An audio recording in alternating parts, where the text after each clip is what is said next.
अस्सलाम वालेकुम दोस्तों।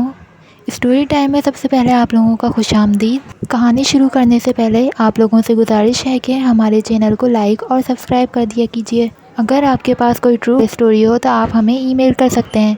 तो कहानी का आगाज़ करते हैं। ये कहानी मेरी नानी ने मुझे बचपन में सुनाई थी। उनके पड़ोस में उनकी बहुत ज़्यादा दोस्ती थी। पड़ोस के घर में नानी का बहुत आना जाना था और जो उनमें पड़ोसन रहती थी वो नानी की बहुत पक्की सहेली थी। जब वो नानी जवान थी उस वक्त का वाक़या है ये। तो उनकी सहेली की यहाँ यानी पड़ोस में एक शादी हुई उनके बेटे की। तो जो उनकी बहू आई तो बहू के साथ है ना एक नौकरानी भी आई थी। बहू काफ़ी सारा जहेज़ लाई थी और जहेज़ में एक नौकरानी भी लाई थी। तो उनकी सास बड़ी हैरान होती थी कि ये नौकरानी कौन जहेज़ में देता है, चलो जहेज़ दे दिया था। नौकरानी देने की क्या ज़रूरत थी, क्योंकि उस ज़माने में नौकरानी नहीं आती थी जहेज़ में। और वो नौकरानी जो थी ना बहुत ही ज़्यादा पर्दा करती थी और घर में कोई भी नहीं होता था जब भी वो नकाब लगाए रहती थी चेहरे पे। तो नानी की दोस्त को बड़ी हैरानी होती थी कि हम घर में कोई है भी नहीं, इतनी गर्मी है फिर भी तुम पर्दा करती हो, उसे नौकरानी से कहती थी। वो नौकरानी जो आई थी बहुत ही अच्छी थी। एक तो बहू भी अच्छी थी, सआदतमंद थी, नेक थी, 5 वक्त की नमाज़ी थी। फिर उसके साथ जो नौकरानी आई वो भी 5 वक्त की नमाज़ी थी, कुरान शरीफ की तिलावत करती थी, घर का सारा काम करती थी और उनकी खिदमत भी करती थी नानी की दोस्त की जो पड़ोस में रहती थी। तो वो नानी की दोस्त उससे बहुत खुश थी, लेकिन उनको कभी कभी बड़ा अजीब सा लगता था कि सारे दिन पर्दा करी रहती है। एक दिन उन्होंने उस नौकरानी से कहा, नानी की दोस्त ने, कि तुम इतनी गर्मी हो रही है, हम घर में 2 ही तो हैं, हम सास और बहू, और फिर तुम पर्दा करती हो। मेरा बेटा तो सुबह को जाता है तो शाम को आता है। तो वो कहने लगी, नहीं मैं ऐसे ही पर्दा करती हूँ और मुझे आदत है ऐसे ही पर्दा करने रहने की। तो फिर वो उन्होंने बहू से अपनी कहा कि मुझे शक होता है ये तुम्हारी नौकरानी इतना पर्दा क्यों करती है, मैंने आज तक इसकी चेहरा नहीं देखा। इतने दिनों से हमारे पास साथ रह रही है, 5-6 महीने हो गए तकरीबन, लेकिन इसने आज तक अपना चेहरा नहीं देखने दिया। मुझे कुछ कभी कभार बहुत अजीब सा लगता है और शक होता है कुछ। तो उनकी बहू ने कहा, अम्मी जान ये आप हमारी इतनी खिदमत करती है, हमारा घर का सारा काम करती है, घर हमारा सफाई सुथराई से चमकता रहता है, घर का खाना भी बहुत लजीज बनाती है और फिर आपके सर में तेल डालती है, रात को आपकी टांगें दबाती है। आप इससे ज़्यादा इस्तिफसार नहीं कीजिए और ज़्यादा इसको मत पूछिए पर्दे के बारे में, कहीं ऐसा ना हो ये हमें छोड़ के चली जाए। इतनी काम करने वाली नौकरानी हमें कहाँ मिलेगी फिर। और मुफ्त में काम करती है, बस 2 वक्त की रोटी खाती है और बस पूरे दिन आप देखती हैं इबादत भी करती रहती है।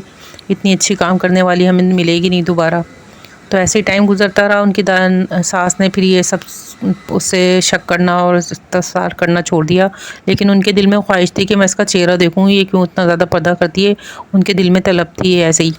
तो एक दिन एक रात के टाइम वो उनको प्यास लगी तो पानी पीने के लिए उठी तो देखा कि वो कमरे में जो उसको एक कोठरी सी नुमा छोटा सा कमरा दिया हुआ था मुलाजमों को, वो वहाँ से खटपट की आवाज़ आई। उनको थोड़ी सी रोशनी की नज़र आई कि लाइट जली हुई है। तो वो पानी पीने के लिए उठी तो उन्होंने कमरे में झाँक के देखा तो वो है ना नमाज़ पढ़ रही थी। वो मुलाजमा तहज्जुद की नमाज़ पढ़ रही थी। तहज्जुद की नमाज़ पढ़ रही थी तो उसका रुख जो था वो कमरे की दूसरी तरफ था, यानी दीवार की तरफ। पीठ जो थी दरवाजे की तरफ थी जहाँ से वो देख रही थी। तो उनके दिल में इश्तियाक हुआ है ये नमाज़ पढ़ रही है, अभी तो इसने अपना मुंह खुला हुआ होगा, तो है ना मैं इसकी चेहरा देख लूँ। ऐसे ही तजस्सुस था उनको उसको चेहरा देखने का, क्योंकि ज़ाहिर है 5-6 महीने हो गए साथ रहते हुए और इतने दिनों से साथ रह रही है, तो ऐसे ही खुद ही शौक़ हो जाता है कि देखें तो सही कैसी है ये। तो उन्होंने कहा अभी मैं इसका चेहरा देखना चाहती हूँ, अभी नमाज़ पढ़ते हुए इसको पता भी नहीं चलेगा, मैं चुपके से पीछे से खड़ी हूँ। जैसे उसने एक सलाम फेरा तो उनको नज़र नहीं आया उसका चेहरा। दूसरा सलाम फेरा तो वो देख के हैरान रह गई और बहुत गुस्से में ना कमरे में से बाहर चली गई, क्योंकि लेकिन उससे कुछ बोली नहीं और अपने कमरे में जाके सो गई। सोने के लिए लेटी, लेकिन उनको फ़िक्र और परेशानी की वजह से नींद ना आई। सुबह वो सोचने लगी कि अभी मेरा बेटा घर में है, ऐसा ना हो कि मेरा बेटे के कान में कोई बात चली जाए, क्योंकि वो अभी जब तक मामले को पूरी तरह हल नहीं कर लेती तो उनको चाह रही थी किसी को कुछ इस बारे में बताए नहीं। तो उन्होंने सोचा कि बेटा जब सुबह काम पे चले जाएगा तो जब मैं इस मुलाजमा और अपनी बहू से पूछूंगी कि क्या मामला है। फिर जब सुबह हुई उनका बेटा नाश्ता वगैरह करके काम पे चला गया, तो थोड़ी देर बाद वो बहू के कमरे में गई। बहू सोकर उठ गई थी और कुछ अपने कमरे में काम वगैरह कर रही थी, कपड़े वपड़े अलमारी में तय करके रख रही थी। वो उसके पास गई, कहने लगी मैंने तो देख लिया है, वो औरत नहीं है मुलाजमा, बल्कि वो तो एक लड़का है, और तुम जो हो, तुमने इतना बड़ा धोखा दिया है मेरे बेटे को और मुझे भी। मैं नहीं चाहती थी कि मैं अपने बेटे के सामने बात करूं, पहले मैं तुमसे बात करना चाह रही थी। मुझे साफ साफ बताओ, अगर मेरे बेटे को ये पता चल गया कि वो मुलाजिम औरत नहीं बल्कि आदमी है, तो वो तुम्हें खड़े खड़े तलाक दे देगा, और मैं नहीं चाहती कि मेरे घर में कोई ऐसी बदमज़गी हो। पहले मैं तहक़ीक़ करना चाहती हूँ कि क्या माजरा है, तो मुझे सच सच बताओ, वरना मैं तुमसे अपने बेटे के सामने पूछूंगी। पहले मुझे तुम्हारी भलाई इसी में है कि मुझे सारी बात सच सच बता दो। ये लड़का कौन है जिसे तुम अपने साथ जहेज़ में लाई हो, और मुझे बताओ। तो वो जो उनकी बहू थी वो कहने लगी, अम्मी जान आप पहले मेरी बात सुन लीजिए। लेकिन सास को बहुत गुस्से में थी। आखिर बहू उनके कदमों में बैठ गई उनकी, और उनसे ना बिलक बिलक के रोने लगी और कहने लगी, अम्मी जान मैं आपको पूरी बात बताती हूँ। मैं अपनी अब्बू और अम्मी के साथ रहती थी, और हम लोग बहुत खाते पीते लोग थे। अचानक से अब्बू को है ना कारोबार में बहुत ज़्यादा नुकसान हो गया, तो हमारे अब्बू है ना बीमार पड़ गए। इतना ज़्यादा कर्ज़ा उनके ऊपर हो गया, और कर्ज़ा उतारते उतारते उनकी तबीयत भी ख़राब हो गई। घर बेचना पड़ा उनको। फिर घर बेच के उन्होंने अपना सारा कर्ज़ा उतारा, जो नुकसान हुआ था वो पूरा किया, और उनको इसी तक के दौर में बीमार पड़ गए वो कि किस तरह घर चलाएं, किस तरह क्या करें। और एक अस्पताल में पड़े पड़े उनको एक दिन हार्ट अटैक आया, और वो अल्लाह ताला को प्यारे हो गए। और मैं और मेरी वालदा रह गई थी। वालदा की भी तबीयत ज़्यादा सही नहीं रहती थी, तो हमारे घर में खाने पीने के लाले पड़ गए थे। मैं बहुत जगह पढ़ी लिखी ज़्यादा नहीं थी, मैं अच्छी जॉब भी नहीं कर सकती थी। एक जगह स्कूल में पढ़ाने के लिए गई, तो वो बहुत कम तनख्वाह दे रहे थे, उसमें गुजारा होना मुमकिन नहीं था, क्योंकि घर भी हम किराए पे रहते थे, किराए का घर था। फिर ऐसा हुआ कि ना मैं एक दिन बहुत ही जॉब ढूंढ रही थी, बहुत सख्त गर्मियों के दिन थे, और मैं बाहर निकली हुई थी कि किसी जगह मुझे कोई छोटी मोटी मुलाजमत मिल जाए ताकि अपनी अम्मी का और अपना ख़र्चा उठा सकूं। तो मैं बस स्टॉप पे बैठी हुई थी, तो एक फ़कीर मेरे पास आया, कहने लगा क्या बात है, क्यों परेशान बैठी हो। मैं डर गई पहले, मैं किसी अजनबी से बात नहीं करती थी। तो वो कहने लगा कि ना तुम इतना उदास और परेशान क्यों बैठी हुई हो। तो मैं उठ के वहाँ से दूसरी जगह बैठ गई। मैंने उसे कोई जवाब नहीं दिया। मैंने कहा जब वो फिर दूसरी जगह पे भी आ गया, तो मैंने कहा मुझे मेरे हाल पे छोड़ दो, और मैं अजनबियों से बात नहीं करती, मैं तुम्हें क्यों बताऊँ मेरे क्या मसला है क्या नहीं है। वो फिर ऐसे ही मैं घर चली गई। दूसरे दिन फिर मैंने काम पे निकली, तो उसी स्टॉप पे खड़ी हुई थी मैं।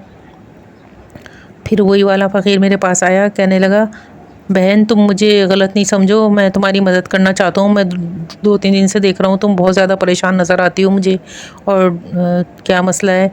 तो वो फिर है ना, मैंने उसको फिर भी कोई जवाब नहीं दिया। तो कहने लगी, मैं बहुत परेशान हूँ, लेकिन मैं तुम्हें अपना मसला क्यों बताऊँ, और मैं क्यों किसी अजनबी से अपनी बात शेयर करूँ। मैं किसी पे कैसे भरोसा कर लूँ किसी और पे।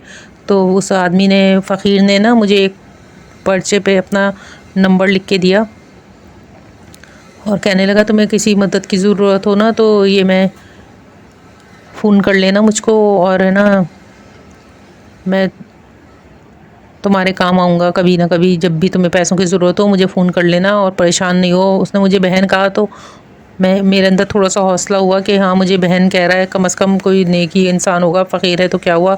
लेकिन फिर मैं ये सोचती कि ना ये अगर फ़कीर है मेरी क्या मदद करेगा, ये तो खुद ही फ़कीर लग रहा है मुझे हुलिये से।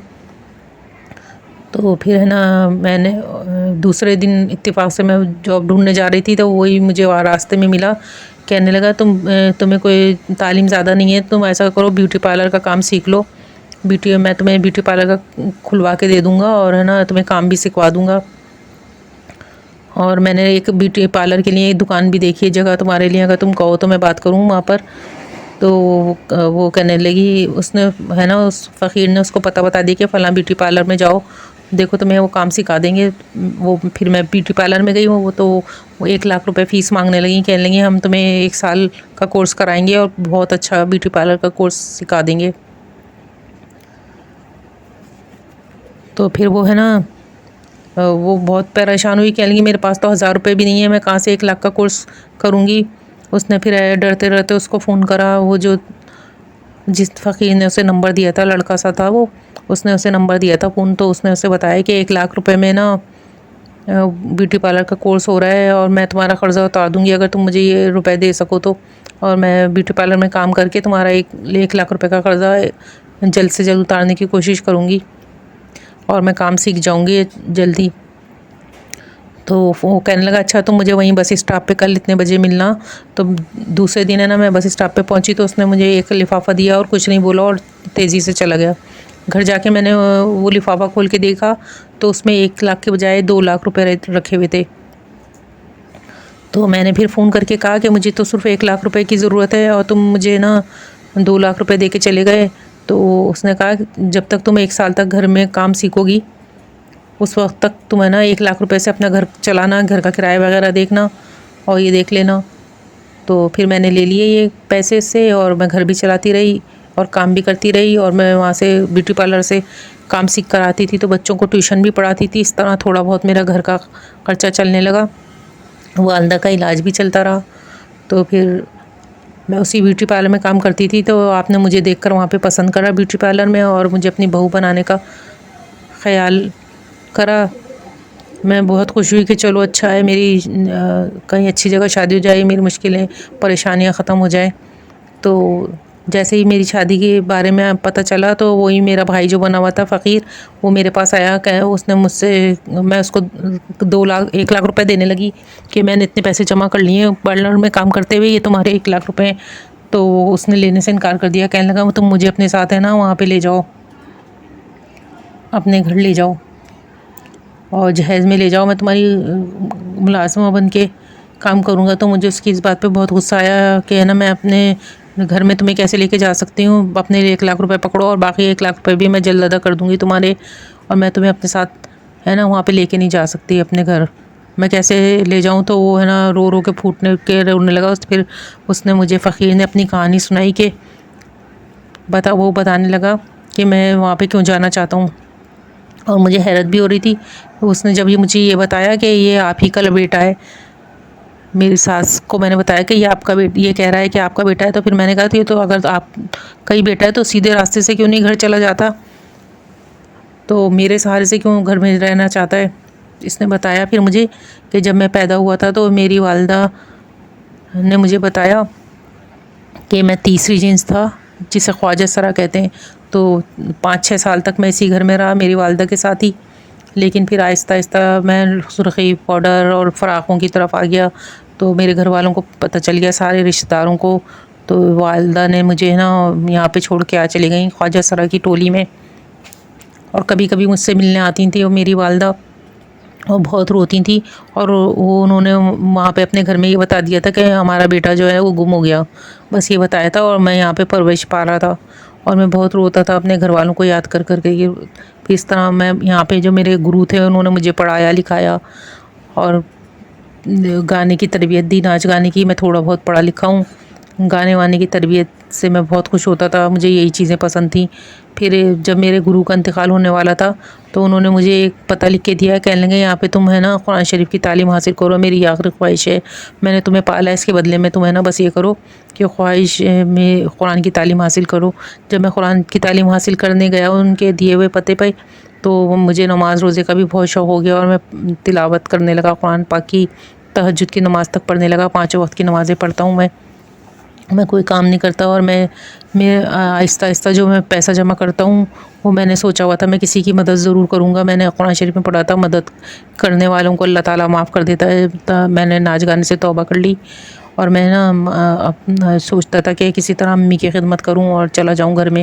मुझे कोई रास्ता समझ में नहीं आता था क्योंकि अम्मी अब्बू तो मुझे पहले ही घर से निकाल चुके थे और ये बताया हुआ था उन्होंने लोगों को कि हमारा बेटा एक गुम हो गया है।